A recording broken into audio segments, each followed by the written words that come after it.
6 years after losing her memory, Masani returns to Tokyo with her daughter Rihoko to start a new life. While eating, they are confronted by Sakurai from the Department of Child Welfare. They are taken from the police station, and she is given a chance to hand Rihoko over to the Department of Child Welfare.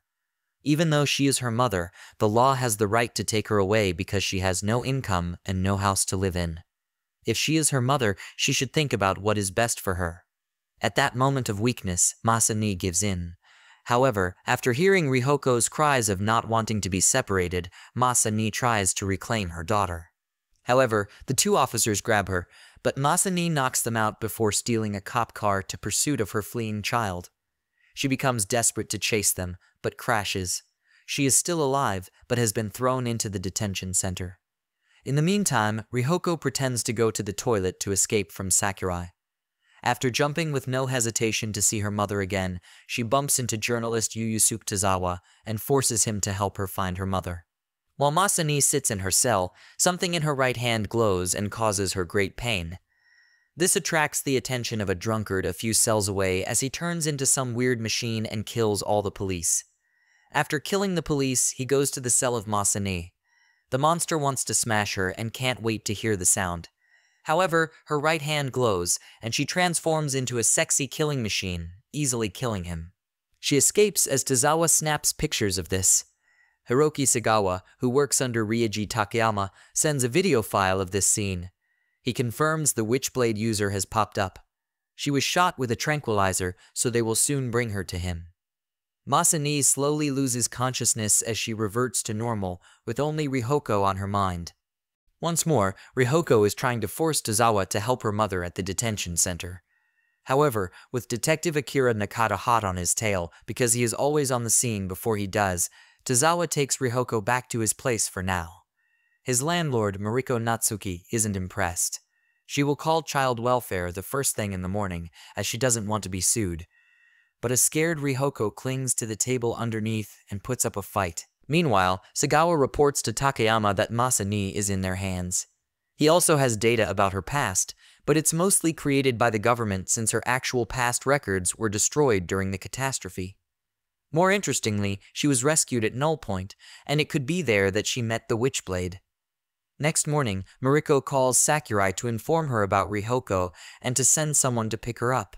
At the same time, Tatsuoki Furumizu, the chairman of the National Scientific Welfare Foundation, who helped establish those child laws and child welfare, leaves after inspecting the place, also looking for the Witchblade. Tozawa develops his photos of the victims, and suddenly Mariko barges in to say Rihoko is gone. Masani is taken to see Takayama, who explains what is going on. That bracelet she has now is a Witchblade, an ancient powerful weapon that could be the key to rule the world. The last owner was Daoji Group, but they lost it 6 years ago at Null Point. As for how she got it, she has to ask Witchblade herself. It seems only certain women are chosen to activate its powers. Masani doesn't want it, and they can gladly have it back, but she can't take it off. Nevertheless, since Witchblade is theirs, this means they own Masani, and she will work for them. After all, she has nowhere to go and is on the run after breaking a law. Takayama takes her to his lab to test out Witchblade's capabilities. Masani is forced to transform into Witchblade's complete form and to fight a bloodthirsty killing machine. Masani doesn't know why, but in this Witchblade form, all she wants is to kill, and she destroys that robot completely. Thankfully, she passes out, because otherwise the damage would not be confined to just the robot. When she recovers, she is still not amused with this and wants an explanation. Takayama already told her that she is a weapon, and she already knows it. He gives her time to decide if she will join them, and he will guarantee she can live with her daughter. Speaking of her, she is trying to make her way to Tokyo Tower because that is where her mother promised to meet if they got separated. The wandering child tries to pay for a boat ticket to the tower, but she was pickpocketed earlier by a woman. Luckily, that boatman gave her a free ride there. After reaching the Tokyo Tower, Rihoko calls out for his mother, but it looks like she's not here yet. Meanwhile, the thief hides in an alleyway to get her loot, but she is killed by someone who turns into some microwave machine. Masani wants Takayama to explain the deal before she decides, so he explains about ex-con. It is one of the weapons series his company makes, but it was put on hold due to problems. However, many went missing due to the catastrophe, and they have been on a recovery mission. As you can tell, it is not easy because it is hard to tell ex-con from humans as they look the same. Those people who can transform into those machines are called ex-con. There are already 11 victims, and as we all have guessed, only Witchblade has the power to defeat them. Masani agrees to fight if it guarantees a life with Rihoko. That night, before that microwave ex-con can claim another woman, Masani arrives with his form Witchblade. He tries to fry her, but nothing happens, and she slices him with ease. With the tourist site closing for the day, alone Rihoko sits outside, waiting for her mom in the dark. Suddenly, the helicopter's spotlight shines on the little girl as her mother calls to her. Eager to be reunited with her child, Masani jumps off before it lands. The family of two embraces each other with renewed hopes of being able to stay together. Shortly after their reunification, Masani and Rihoko will temporarily be living in one of Takayama's hotels until they find a place of their own. Meanwhile, Takayama is contacted by Rihanna Soho, who offers her help to find Witchblade. But he declines her offer and lies, saying that he is still finding it. He has no intention of letting the National Scientific Welfare Foundation get their hands on it. Masani and Rihoko head over to Mariko's place to thank her for the time she took care of the little one. But she is not in, and the only ones there now are this perverted old man Cho and a meek fortune teller, Naomi. Cho mentions there is room for rent since an occupant left. Immediately, they want to rent this place. Mariko refuses to rent it to them and claims many have defaulted on their rental payments and will only rent out office spaces. Later, it is revealed that Mariko received a letter from the authority saying that they wanted to demolish and redevelop this place. Elsewhere, another woman falls victim to an ex-con. Make those 3 same fatty microwave ex-cons. Of course, Masani is called for this job. She will know if she stumbles into an ex-con, as her Witchblade will detect it. Rihoko sneaks to Mariko's place, but as a customer. Masani is not happy about this. But as Mariko reveals, some company has taken up her place. It seems that company is Jack of all trades Amaha, where Masani is working. Rihoko called the company, and she planned the whole thing. So with that loophole, they are able to stay here now.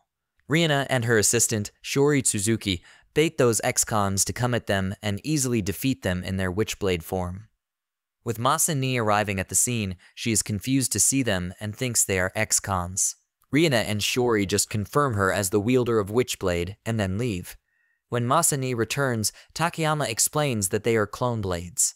More accurately, neogenes, who are humans created and chosen by NSWF to wield clone blades. Long ago, Dowji Industries and NSWF cooperated on this technology, but stopped 6 years ago.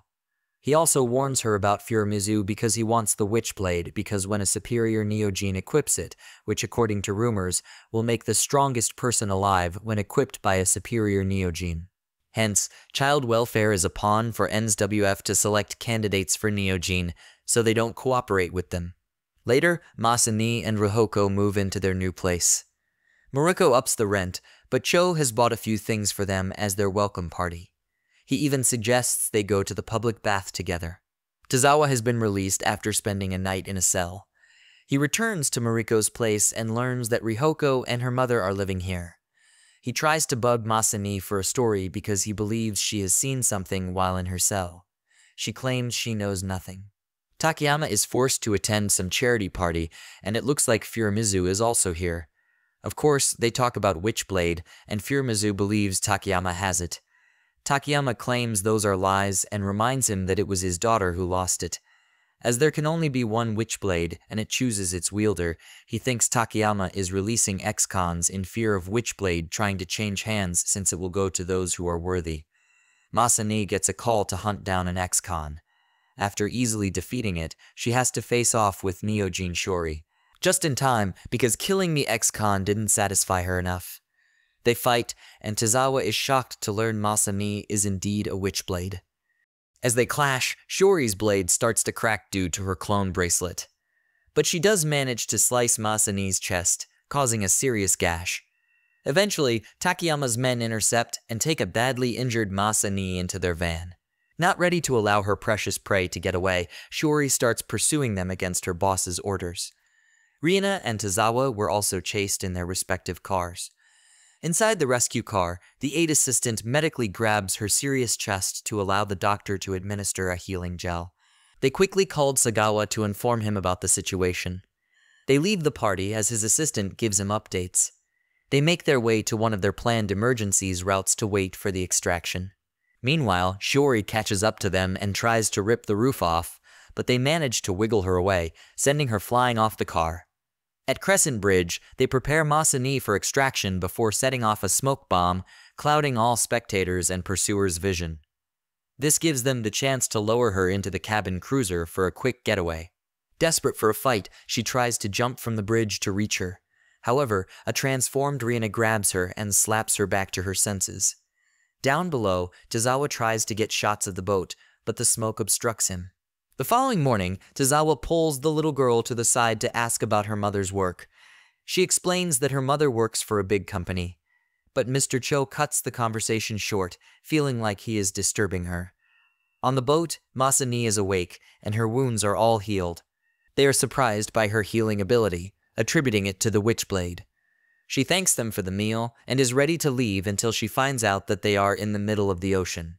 Later, Masani gets the chance to finally call and check in on her daughter. Her boss comes on deck as she finishes the call. She admires him a little before they start a conversation, but it ends with him going back below deck while Masani yells at him. She goes back to the room, where she sees the picture of Takayama and Riina on the floor. Meanwhile, at the hospital, Riina notices Shiori's bracelet is heavily cracked. Another nurse enters the room to check up on her. Suddenly, Riina hears a scream and rushes to the scene to find a blood-covered Shiori with her clone blade partially activated. Shiori is in shock when she sees all the blood, but as Riina tries to calm her down, Shiori breaks free and escapes. Masani demands an explanation from Takayama, showing him a photo of him and Shiori, triggering a short flashback. During a time when Dowji Industries and NSWF were collaborating on Witchblade, NSWF sent one of their staff members, Riina, to work with them. However, Riina disappeared with Witchblade one day, initially leading Takayama to believe she was following NSWF orders.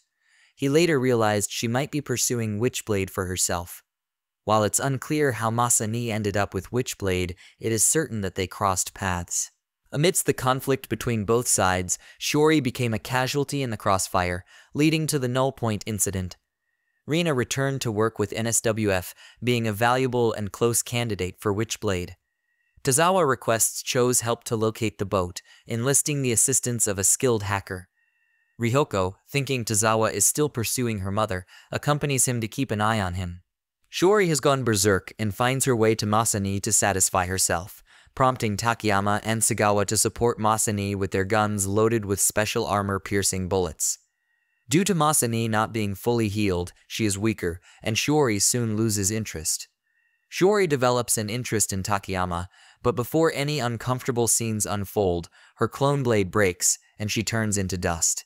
Upon docking, Riina arrives to retrieve her assistant, who has been reduced to mere remnants. Masani is surprised to find Rihoko there. Tozawa wants Masani to introduce him to the boat's owner, but he agrees to take them home first. Takayama and Riina discuss the potential dangers for Witchblade wielders, acknowledging that Cloneblade, being a clone of Witchblade, poses an even higher risk. The Witchblade, being a high-performance weapon, has an increased chance of destroying its wielder, and it will only come off when the wielder dies. Masani enjoys a drink with Mariko and shares her frustration about not remembering anything before the catastrophe. Surprisingly, she discovers that Tozawa was once a renowned photographer, but chose to pursue less serious scoop stories to make a living. As the party progresses, Cho encourages everyone to drink, leading to Masani getting quite drunk and the others persuading Tozawa to join in. The inevitable happens, and the next morning, Masani wakes up with a massive hangover. Responsible Rihoko steps in and heads out to buy medicine. Tozawa is also having a hangover and is eager to hear Masani's story. When they're both sober, Masani denies any knowledge of the Witchblade in the photo, insisting it's not her. Despite Tozawa's persistence, she dodges the topic, leaving it for another time. Soon, Tozawa hears about another murder case and wants Masani to help out, promising to pay her. Masani watches him work at the crime scene, pondering whether he enjoys this kind of job. Tozawa asks her the same question, but Masani pretends not to know. Tozawa faces a confrontation with a punk seeking revenge over a published photo. Though he initially pretends to offer compensation, Tozawa drives off without paying. While lying low, Tozawa continues pressing Masani about the photo, convinced that the witchblade in it was her. Suddenly, they are attacked by an ex-con, but to their surprise, Masani finds herself unable to transform. Cornered, she strikes a deal with Tozawa. She'll share her secret with Rihoko first, and he agrees not to disclose it to anyone else for a year. With the agreement in place, Masani transforms and engages in a fierce battle with the ex-con, who eventually flees in fear. Meanwhile, as Rihoko finishes her shopping, she encounters Rione, who seems strangely interested in her. Upon returning to Masani, they resume their usual happy mother-daughter dynamic. Another murder occurs involving the ex-con, marking 3 nights in a row. Tozawa, being the harder worker and smarter than any police officer, realizes there is a connection between all these murders. They all happen at around 11:45 p.m. and near broadcasting centers. With Masani, they interrogate a witness who saw the murder. He describes what happened, but he is left shaken in fear. Our hardworking Rihoko is also shopping. She meets Riona again, but they part ways soon. Then Rihoko encounters that ex-con in the streets. It's as if they are becoming strange acquaintances, with Rihoko hearing him talk about his girlfriend and the home he would like to buy. They promise to meet again here tomorrow, and this time she'll make him lunch. That night, Tozawa and Masani lie in wait for the murder to happen. Masani senses an ex-con nearby and goes into action. The woman is saved, but the ex-con once again flees. The duo then uses public information at the police station to look up data on this ex-con, Takeshi Muraki. It seems he was a police officer, and he died in the line of duty. Nakata tells them to stop looking into this. Then we see Rihoko hanging out with Muraki at the same time, and in the same place. Later, Nakata tells the duo that Muraki was his subordinate, and the true story was that he committed suicide. He was a fan of this radio star named Sakura. He protected her from a deranged fan, but she mistook him for a stalker and sued him. Muraki couldn't take it and subsequently jumped off the building. Sakura later died in the catastrophe. The duo's task is to ask Muraki himself. So that night, as Masani intercepts him again, this time he is full of regrets and thinks he shouldn't have come back alive, and he wants Masani to kill him. In order to force her to kill him, he attacks Tozawa. Masani is forced to protect him, and he deals the fatal blow. She is left puzzled as to what ex-cons are. The next day, Rihoko waited for Muraki, but he never showed up. Thinking he must be really busy with his work. At least she got her mother to return home together. I only covered 1 to 9 episodes, and if you want to watch it, the name of the anime is in the description box. Thank you for watching till the end, and please don't forget to subscribe. See you next time, and peace out.